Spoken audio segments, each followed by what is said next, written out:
Students, आज की class में हम कठिन दिखने वाले सवाल को चुटकियों में सॉल्व करने वाले हैं और वीडियो के आगे एक ऐसा क्वेश्चन आपको देखने को मिलेगा जो दिखने में तो बहुत ही ज्यादा कठिन है, लेकिन आपकी निशा मैम उसे बहुत ही ज्यादा सरल करने वाली है।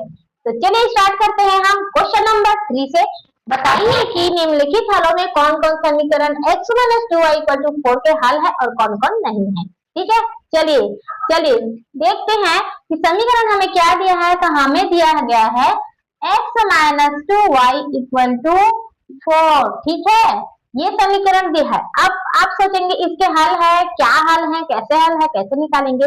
तो देखिए आपको ऑप्शन दिया है 1, 2, 3, जो भी आपको 4-5 ऑप्शन दिया हुआ है। ठीक है, इसमें आपको कुछ नहीं करना, x के स्थान पर सामने वाली संख्या रखना है और y के स्थान पर पीछे वाली संख्या रखना है।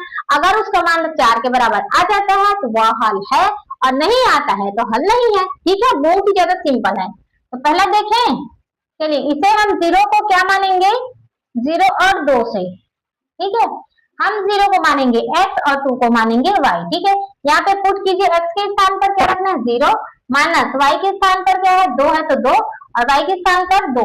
ठीक है, बराबर कितना है 4। तो देखिए ये -4 हो गया इक्वल टू 4 हो गया। तो क्या ये समीकरण के हल है? नहीं है, क्योंकि अगर 4 आता और इधर 4 है, अगर बराबर होता तो यह समीकरण का हल है। अगर नहीं आया है तो जाहिर सी बात है हल नहीं है। ठीक है, हम लिखेंगे अतः यह समीकरण के हल क्या है, नहीं है। ठीक है, चलिए हो गया, कितना सिंपल है, देखिए आंसर आ गया। ठीक है, चलिए सेकंड देख लेंगे क्या है। सेकंड नंबर का x - 2y = 4 दिया है। ठीक है, तो x के स्थान पर यहाँ पे हमने लिखना है 2 0 से। ठीक है, यहाँ पे x के स्थान पर 2 रखना है, y के स्थान पर 0 रखना है। रखिए 2 - 2 × 0 = 4 हो गया और ये हो जाएगा 2 - 0 = 4। ये नहीं करना भाई कि 2 में 2 घटा दिए तो हमें क्या मिल गया 4 और गुणा कर दिए 0 से, ये नहीं होता है। आपको 2 सेम रखना है। अगर गुणा वाला किसी भी समीकरण में गुणा वाला आता है तो सबसे पहले उसे आपको गुणा करना है, उसके बाद आपको जोड़ना घटाना जो भी रहेगा वो करना है। ठीक है, तो देखिए इसमें हमने क्या मिला, हमें मिला है 2 = 4। क्या ये बराबर है? क्या ये समीकरण के हल है?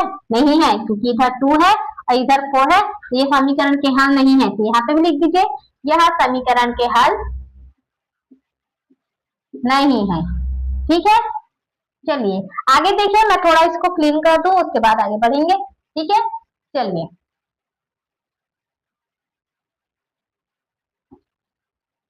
हो गया सेकंड नंबर का। अब थर्ड नंबर क्या है, पहले समीकरण लिखिए x - 2y = कितना है भाई, तो 4 है। ठीक है, चलिए 4 और 0 से ना, 4 और 0 से x के स्थान पर 4 - 2 × 0 बराबर 4। अब देखिए 4 - 0 = क्या हो गया 4। 4 = क्या हमें मिला है 4 मिला है। ठीक है, तो क्या यह समीकरण के हल है? बिल्कुल है, क्योंकि हमें तो 4 मिल गया ना, दोनों साइड 4 मिला है। अतः हमें लिखना है अतः यह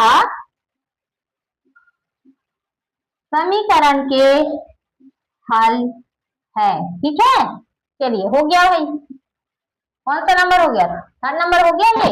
अब फोर्थ नंबर देखते हैं जो आपके लिए बहुत ज्यादा डिफिकल्ट लग रहा है, x - 2y = 4। ठीक है, तो हमें किससे लेना है, √2 4 √2 से। ठीक है, इसे हमें x मानना है, इसे y मानना है, पुट कर दीजिए √2 - 2 × 4 √2 = 4। ठीक है, अब क्या होगा इसका, √2 - 2 4 जा 8 √2 = 4 ये होगा।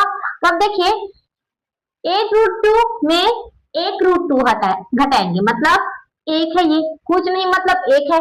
8 में 1 गया, क्या बचा हमारे पास, बचा है 7 √2 = 4। क्या ये 4 के बराबर है?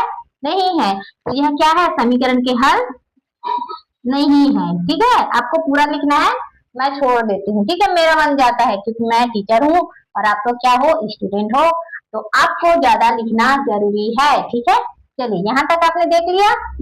ओके, आप लोग समझ जाते हो, समझदार बच्चे हो, इसलिए मैं थोड़ा थोड़ा छोड़ देती हूँ, आपके लिए होता है वो। ठीक है, चलिए इसे भी मैं क्लीन कर दूं। अब बचा आपका लास्ट क्वेश्चन। क्या बच गया है? 5 नंबर का बचा है। चलिए x minus 2y equal to क्या हो जाएगा? 4 हो जाएगा। ये 5 नंबर का क्वेश्चन है। तो क्या दिया है? 1 और 1 से x के जगह में 1, y के स्थान पर 1। ठीक है, 1 minus 2 into 1 equal to 4। Minus 2 equal to 4 कैसे हुआ भाई? यहाँ पे क्या हो जाएगा? 1। ठीक है, 1 माइनस 2 इक्वल टू 4। 2 का हुआ, एक के साथ करेंगे क्या मिलेगा? 2 मिलेगा। ठीक है, यहाँ पे क्या होगा? एक में 2 घटाएंगे, घटेगा क्या? नहीं, लेकिन 2 में 1 घटा सकते हैं, तो ये हमें मिलेगा 1। लेकिन बड़ी संख्या में क्या है? माइनस है, तो माइनस लगेगा, इक्वल टू 4। ठीक है, ये बराबर नहीं है, सीधी सीधी दिख रहा है कि बराबर नहीं है। ठीक है, यह समीकरण के